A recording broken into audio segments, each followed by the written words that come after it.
মাঘ মাস চলছে। কেটে গেছে 4 মাস। শুষ্ক চেহারা আর হিমশীতল মন নিয়ে পদ্মজা বসে আছে নদীর ঘাটে, গুনে গুনে 3 নম্বর সিঁড়িতে। নাকের ডগায় মেট্রিক পরীক্ষা, দিনরাত পড়তে হচ্ছে। সে নিয়ম করে প্রতিদিন ভোরে পড়া শেষ করে ঘাটে এসে বসে, নিজের অনুভূতিদের সঙ্গে বোঝাপড়া করার জন্য। কখনো উদাস হয়ে আবার কখনো লাজুক মুখশ্রী নিয়ে ভাবে কারো কথা। সেই যে চিঠি দিয়ে হারালো, আর সাক্ষাৎ মিলল না তার। কখনো কি মিলবে? তিনি কি আসবেন? এক চিঠি প্রতিদিন নিয়ম করে পড়ে পদ্মজা। ধীরে ধীরে অনুভব করে তার মধ্যে আছে অন্য আরেক সত্তা, যে সত্তা প্রতিটি মেয়ের অন্তলের গভীরে জেগে বসে থাকে ভালোবাসার অনুভূতি নিয়ে। পূর্ণা শীতের চাদর মুড়ি দিয়ে পদ্মজাকে খুঁজছে। 2 দিন আগে তার 8ম শ্রেণীর চূড়ান্ত পরীক্ষা শেষ হয়েছে। হিমেল হাওয়ার হাড় কাঁপানো শীতে থেমে থেমে কাঁপছে সে। পদ্মজাকে ঘাটে বসে থাকতে দেখে পেছনে থেকে ডাকল, আপা। পদ্মজা তাকালো। বলল, কি? পরপরই উৎকণ্ঠা নিয়ে বলল, আম্মা আবার অসুস্থ হয়ে পড়েছে। পূর্ণা পদ্মজার পাশ ঘেঁষে বলল, না, আম্মার কিছু হয়নি। পদ্মজা হাঁফ ছেড়ে বলল, আম্মা সারাদিন সেলাই কাজ করে। একদিকে তাকিয়ে থাকে, এক জায়গায় বসে থাকে। এজন্যই শরীরে এত অশান্তি। দুর্বল হয়ে পড়েছে। আব্বাকে বলিস আম্মারে নিয়ে সদরে যেতে।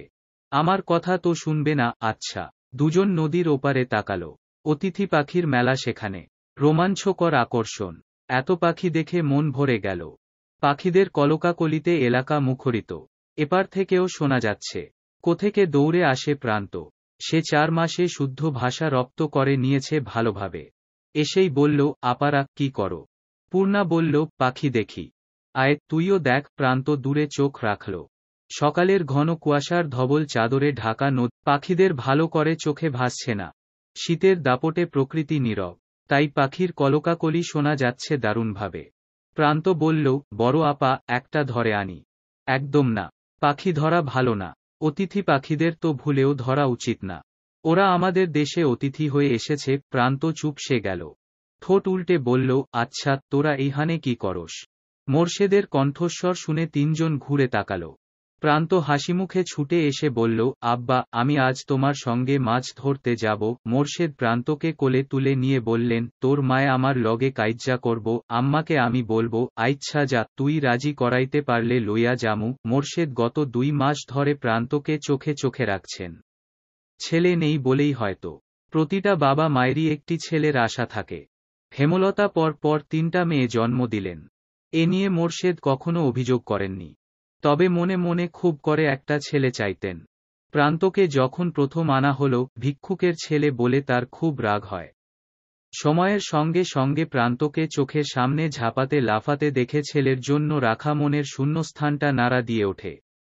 মোর্শেদ 2 হাত বাড়িয়ে দেন অনাথ ছেলেটির দিকে। এখন দেখে আর বোঝার উপায় নেই, মোর্শেদ আর প্রান্তের মধ্যে রক্তের কোনো সম্পর্ক নেই। মোর্শেদ কাঠখোট্টা গলায় 2 মেয়েকে বললেন, সদরে যাইয়াম। তোদের দুজনের লাইগা চাদর আনতাম না সুইডার। কথাটি শুনে পদ্মজা দারুণভাবে চমকাল। অনাকাঙ্ক্ষিত কিছু পেলে মানুষ কিছুক্ষণের জন্য স্তব্ধ হয়ে যায়। পদ্মজার অবস্থাও তাই হল। খুশি প্রকাশ করার মতো পথ খুঁজে পাচ্ছে না, স্নায়ুকোষ থমকে গেছে। শীতের তাণ্ডবে প্রকৃতি বিবর্ণ, অথচ তার মনে হচ্ছে বসন্তকাল চলছে।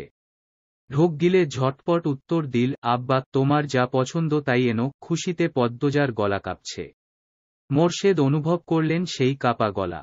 গত সপ্তাহের ঘটনা, মধ্যরাতে রমিজের মেয়ে এক ছেলের সঙ্গে ধরা পড়ে। অলন্দপুরে সে কি তুলকালাম তাণ্ডব। ছেলেটিকে ন্যাড়া করে জুতার মালা পরিয়ে পুরো অলন্দপুর ঘুরানো হয়েছে। আর মেয়ের পরিবারকে মাতব্বর সমাজ থেকে বিচ্যুত করেছেন। পদ্মজা অপূর্ব সুন্দর হওয়া সত্ত্বেও আজও কোনো চারিত্রিক দোষ কেউ দিতে পারেনি। মেয়েটার দ্বারা কোনো অনৈতিক কাজ হয়নি। তার ঘরে যেন সত্যি একটা পদ্মফুলের বাস। ইদানিং মোর্শেদ পদ্মজাকে নিয়ে দোটানায় ভোগেন। খারাপ ব্যবহারটা আগের মতো আসে না। তিনি দ্রুত জায়গা ছেড়ে চলে যান। সকাল সকাল কলস ভরে খেজুরের মিষ্টি রস নিয়ে এলেন মোর্শেদ।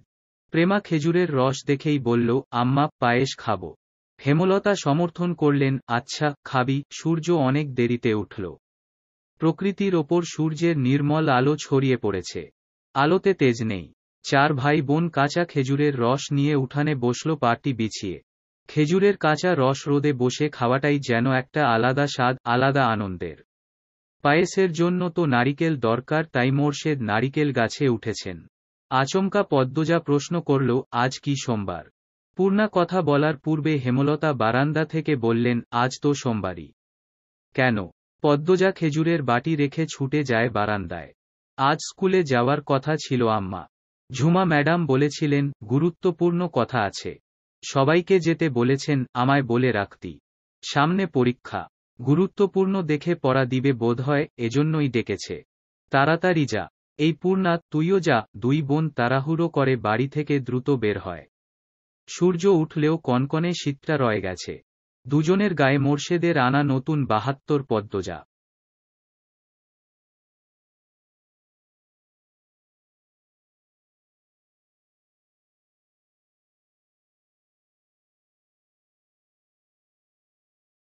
সোয়েটার। পদ্মজা যখন মোর্শেদের হাত থেকে সোয়েটার পেল তখন আর আবেগ লুকিয়ে রাখতে পারেনি। মোর্শেদের সামনেই হাউমাউ কেঁদে দিল। তার কান্না মোর্শেদের হৃদয় স্পর্শ করে। কিন্তু মোর্শেদ নিজের অহংবোধের তাড়নায় দুর্বলতা প্রকাশ করেন না। পরিস্থিতি থেকে বাঁচতে বাড়ি থেকে বেরিয়ে যান, ফেরেন অনেক রাতে। পূর্ণা হাঁটার মাঝে বলল, আব্বার পছন্দ ভালো তাই না আপা? কিসের পছন্দ? সোয়েটারগুলো কি সুন্দর। পদ্মজা হাসতেই সামনের দাঁতগুলো ঝিলিক দিল। হাতের ডান পাশে ধানক্ষেত। ধান গাছের ডগায় থাকা বিন্দু বিন্দু জমে থাকা শিশির রোদের আলোয় ঝিকমিক করছে। অনেকে হাতে কাঁচি নিয়ে প্রস্তুতি নিচ্ছে ধান কাটার। বাতাসে নতুন ধানের গন্ধ। হঠাৎ পূর্ণা চেঁচিয়ে উঠল, আপারে, লিখন ভাই। পদ্মজার নিঃশ্বাস এলোমেলো হয়ে পড়ে। মুহূর্তে বুকের মাঝে তাণ্ডব শুরু হয়। পূর্ণার দৃষ্টি অনুসরণ করে পেছনে তাকালো সে। লিখন ব্যস্ত পায়ে এদিকেই আসছে। তার পাশে ৪ ফুট উচ্চতার মগা। পদ্মজা অজানা আশঙ্কায় চোখ ফিরিয়ে নিল। রুদ্ধশ্বাসে পূর্ণাকে বলল, এখানে আর এক মুহূর্তও না। কথা শেষ করেই সে স্কুলের দিকে হাঁটা শুরু করে। পূর্ণা অবাক হয়, কিন্তু এ নিয়ে রাগ করল না। লিখন পেছনে পেছনে আসছে। পদ্মজার বুক কাঁপছে বিরতিহীন ভাবে। তার চাহনি বিক্ষিপ্ত, হৃদয় অশান্ত।